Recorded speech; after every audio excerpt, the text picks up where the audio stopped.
Yann Cherif Diop pour toutes ces informations. Mesdames, Messieurs, nous avons le plaisir de recevoir sur ce plateau El Hadji Gorgui Wade Ndoye. Bonsoir.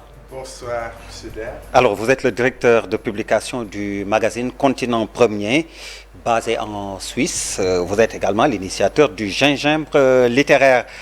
Avant de parler du vif du sujet, d'abord un mot sur le professeur Malick Ndiaye que vous avez connu, arraché à notre affection et enterré ce jour à Touba. Un intellectuel authentique, professeur Malick Ndiaye, mais un grand Africain. Un intellectuel qui aurait pu juste rester dans les amphithéâtres, faire un cours magistral. Mais Malick, comme il est intellectuel et engagé, il n'avait pas peur de s'engager au niveau social. Et moi, j'ai eu l'honneur et le plaisir de le recevoir à Genève. Il m'a fait aussi l'honneur et le plaisir de m'inviter en Éthiopie pour aller parler à l'Union africaine d'une théorie qui me tient à cœur, c'est-à-dire l'information est une arme. Lui, c'était dans le cadre d'un grand colloque autour des relations Cour pénale internationale et Afrique. Parce qu'il fallait interroger le cadre juridique international.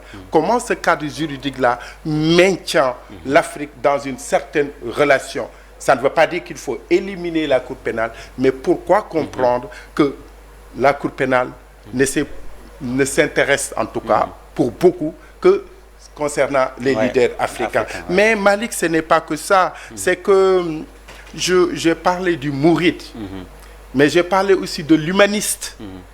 Parce que il m'a fait redécouvrir autrement Senghor, que je connais très bien à travers professeur Souleymane Bachir Diagne. Mais une fois, je sais que lui, il a combattu comme notre ami et grand frère Boubacar Boris Diop. Mais ils se sont tous réconcilier un moment avec Senghor. Pourquoi? Parce qu'il dit aujourd'hui, le monde vit dans une sorte de gadou. Et il faut que l'Afrique vienne avec ce supplément d'âme-là dont parlait Senghor. Senghor l'a théorisé de manière idéologique et quelqu'un de chez nous, professeur Mamoussé Diagne, nous parle, lui, du cogito africain. Et Malick est venu nous parler de cela à Genève. Le cogito, c'est pour revenir sur nous-mêmes. C'est-à-dire l'Afrique sort de ses pleurs, mais une Afrique debout qui sort aussi des pièges de l'urgence. Parce qu'il y a tellement de choses à faire, l'éducation, la démocratie, tout ce que vous voulez. Mais c'est en même temps une sorte de piège parce que c'est l'anti-liberté. Si vous êtes toujours dans l'urgence, vous n'êtes plus dans la liberté de vous projeter dans l'avenir. Et lui, il était en train de nous dire comment réconcilier les deux pour que l'Afrique ait une voix forte. Et quand je regarde, ça c'était en 2012, quand je regarde ensuite ce qui s'est passé actuellement en Ukraine, et que l'Afrique avait une forte voix à faire prévaloir. Certes, le président Macky Sall l'a essayé avec le retour de l'engrais. Mais moi, avant même qu'il parte, j'avais dit que l'Afrique aurait pu, en plus de ça, taper sur la table. Parce que l'Afrique aujourd'hui est écoutée. Et écoutée. Pourquoi? Parce que quand même, malgré tout ce qui se passe, nous sommes les fils aînés de la terre, comme le disait Aimé Césaire, et notre voix est écoutée, pourvu que le leadership s'en rende bien conscient et que nous aussi, que nous redéveloppions une autre manière d'exister et d'habiter le monde.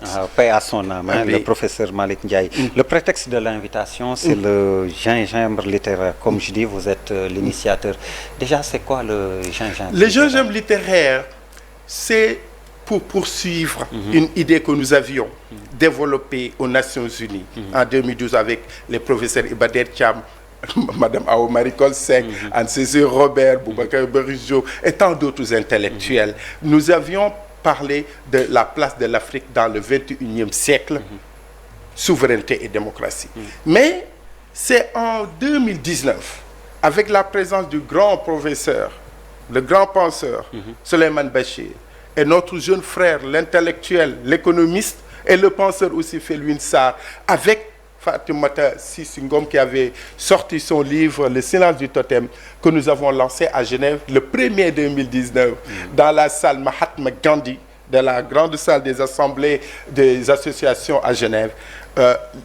Le concept du gingembre littéraire. C'était pour permettre aux gens de comprendre que cette Afrique dont on lit souvent des gens malades, des gens qui sont dans la drogue et ceci, que cette Afrique-là était loin d'être ça. Nous sommes 60% certes des ressources minières du monde, 40% des terres arabes et même plus, mais aussi une jeunesse. 1 milliard de jeunes en Afrique.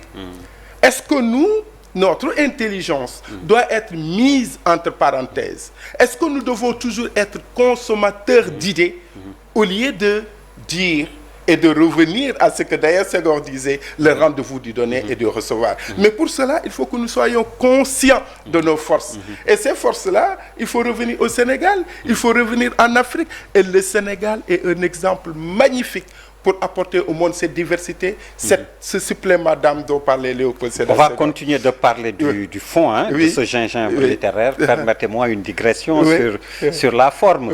Pourquoi gingembre littéraire? Pour faire africain, alors que justement, en opposition au café, et paradoxalement, le café est né en Afrique avec l'Abyssinie, c'était au 9e siècle. L'Abyssinie, c'est l'actuelle Éthiopie. Exactement, l'actuelle Éthiopie. Alors que le gingembre est d'origine indienne, de l'Inde. Vous êtes un journaliste perspicace, je vois que vous regardez vos dossiers. Exactement. Donc, pourquoi avoir choisi le gingembre que les Sénégalais se sont appropriés? Bien sûr. On pense même que le gingembre est sénégalais. Bien sûr, tout ce qu'on met, on met du ginger et ça a un goût, ça a relevé. En fait, c'est que d'abord, c'est vrai, c'était pour nous démarquer. Voilà, parce que les cafés littéraires, on entend. Exactement, on mais l'entend quand tout vous le dites temps. gingembre littéraire, il y a quand même cette présence dans toutes les grandes civilisations. Deuxième chose, le gingembre a un côté qui soigne. Et c'est épicé. Et nous, nos débats, ceux qui ont été à Paris le 7 avril l'ont vu, c'est des débats de haut niveau, mais où les idées, on laisse les gens s'exprimer. Il y a un seul mot d'ordre, le respect. Mais à part ça, les gens s'expriment comme ils veulent. Et justement, le prétexte de cet entretien, c'est ce colloque que vous avez organisé, vous l'avez dit, le 7 avril à Paris, colloque international au siège du journal Le Monde. Et le thème, c'était refonder les relations Europe-Afrique. Déjà, comment l'idée est née? En collaboration avec un autre grand journal, Le Monde diplomatique, de Madame Anne-Cécile Robert, qui a écrit un livre magnifique, L'Afrique au secours de l'Occident. Vous vous rappelez de ce grand livre? Parce que en Europe, tout le monde ne se dit pas qu'en Afrique, on doit toujours les prendre comme des enfants, les guider, leur montrer la lumière, etc. Quand même, en Europe, il y a des gens. Une condescendance blessante. Merci beaucoup. Et je pense que d'un autre côté, il y a des gens qui comprennent que le monde ne s'est jamais fait sans l'Afrique et ne se fera jamais sans l'Afrique. Et que pour cela aussi, il faut engager aujourd'hui plus que jamais des discussions sincères, ouvertes, respectueuses. Et pourquoi? Pour aller vers l'égalité. Et j'ai envie de le rappeler à qui veut l'entendre, surtout du côté de l'Occident. Mais les Africains, quand ils se lèvent, ils ne se rasent pas en se disant que nous avons de la haine pour les Blancs, mais ça n'a aucun sens. Vous et nous parlons dans une langue qui s'appelle la langue française. Que Léopold Sédar Senghor, pour rappel, la Constitution française de la 4e République, c'est lui qui l'a mise en bon français. D'abord parce qu'il était grammairien, mais en même temps qu'il était l'aîné des députés au Palais Bourbon. Bref, les Français, s'ils ont la compréhension nette du monde, mais pas que, parce que notre discussion n'était pas la France-Afrique, c'était au-delà. C'est pourquoi nous avons parlé Europe-Afrique, pour ne pas tomber aussi dans certaines formes de pièges inutiles. Alors, nous avons dit, il nous faut penser à construire un monde plus égalitaire. Vos reportages que j'ai suivis tout à l'heure, vous nous avez montré ces jeunes qui allaient à la recherche de l'Eldorado. On va en parler. Absolument. Mais l'égalité, pour nous, le colloque avait le sens de faire venir des intellectuels africains et des intellectuels européens pour discuter d'abord sur le pied d'égalité, pour penser le monde de manière plus ouverte. Et de manière plus ouverte, et quand on a vu, au Sénégal, ces grands intellectuels, Cheikh Tidiane Gadio, qui fut quand même notre ministre des Affaires, il était malade, cher. Mais il a tenu à être là parce que nous l'avons invité. Moi, tout le monde l'a vu là-bas, il m'a fait pleurer. D'autres intellectuels qui ont pris part à ce truc, vous pouvez nous dire, oui. Bien sûr, parce que j'insiste dessus, parce que autant Cheikh Tidiane Gadio que Souleymane Bachir Diagne, qu'il y a aussi un Sénégalais, mais français, Jean-Martin Jampi, qui est le directeur général de TSO. Il y avait aussi un jeune professeur, qui s'appelle Makan Meng. Il faut noter son nom. Aujourd'hui, c'est l'un des plus grands professeurs de droit international au monde. Et il est sénégalais, il est professeur d'université à Genève. Notre président nous a dit récemment quand... Et d'ailleurs, lui pense que déjà les relations Europe-Afrique, comme vous dites, sont déjà piégées et biaisées par le droit. Mais bien sûr, parce que quand le président dit récemment que quand nous allons négocier les grands dossiers, faisons tout pour avoir de grands juristes. Mais nous en avons au Sénégal. Mais il faudrait que ceux qui vont négocier, qu'ils fassent l'effort de découvrir qui sont les Sénégalais qui peuvent faire le travail. Et ils le feront avec amour. Et ils existent. Autre chose, quand on a vu aussi notre ami Hamidou Kassé, qui est un grand gingimbriste, et Manker Ndiaye, ancien ministre des Affaires étrangères du Sénégal, et tous les journalistes sénégalais. Ça m'a fait plaisir d'avoir d'ailleurs un de vos collègues, Laye Cissé, qui était venu faire une petite annonce de cette manifestation, TFM, mais notre grand frère Mon, du journal Le Témoin, nos collègues du Soleil, on n'est pas dans la concurrence. Beaucoup de Sénégalais, des Africains. Mais oui, mais il y a aussi Étienne Ebodé, Jeanne Yabi, et au niveau européen, nous avions, et il ne faut pas l'oublier parce que j'aurais dû commencer par lui, l'ouverture qui a été faite par le président de la République du Niger, Mohamed Bazoum, qui nous a fait ce honneur avec un texte puissant. Ça veut dire tout le respect qu'il a aussi pour le travail que nous faisons et le respect aussi qu'il a pour le monde diplomatique. Quelles sont les perspectives après ça? Les perspectives, c'est d'essayer d'avoir des actes et de proposer ça au reste du monde. Et je pense que déjà, le fait d'aller à Paris, au cœur de Paris, au siège du journal Le Monde, remplir la salle avec des intellectuels africains et européens, parler avec honnêteté, parler avec des arguments, pousser les gens à se hisser vers le haut. Ça, c'est déjà important. Je pense que ça restera un pas historique. Parce que ce fut un colloque inédit qui a été initié par la société civile, par un simple Sénégalais sahélien qui dit au monde, nous n'avons rien, mais nous avons envie de partager avec vous le peu que nous avons. Alors, vous parlez de refonder les relations Europe-Afrique, justement. On l'a suivi dans l'édition d'information.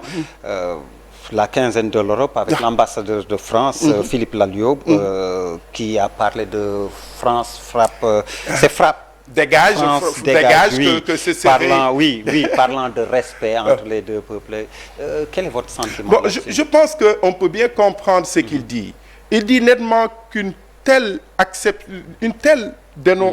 dénomination d'une association ne saurait prospérer en France parce que ce serait raciste. C'est ce qu'il veut dire. Voilà, qu'il tomberait sur le coup de la loi. Voilà, c'est ce qu'il veut dire. Mais non.